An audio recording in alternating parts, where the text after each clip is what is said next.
Sacramento has a history of being very brutal, specifically with Black residents. Sacramento Police probation search. Body cam footage shows officers grabbing a young girl and placing handcuffs after she opened the door. You can hear an officer ask who else is there.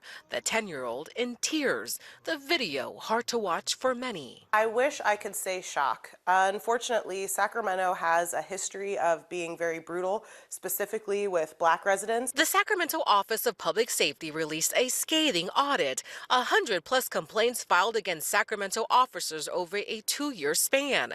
The city's top cop admitted some of the misconduct, saying she agrees the department can and must do better. Does this mean it plans to adopt a handcuff policy for kids? Sacramento police told me it's reviewing and considering the implementation of those policies. Police experts explain the use of handcuffs. Handcuffing is done for one or two reasons.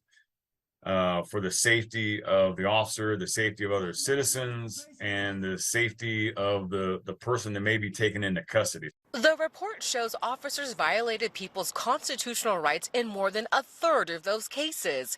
Questionable interactions also include minor traffic infractions for illegal window tint, with no intention of enforcement or issuing a ticket. Complaints came from Black or Latino drivers. Critics say an example of racial bias. But a former Sacramento sheriff says he's not sure there's a problem with the stops based on the released data. Well, if you think about that, engage in a little critical analysis, how do you know that it's a person of color driving the car if the windows are tinted to where you can't see in? He went on to say verbal warnings are sometimes the appropriate action for an officer.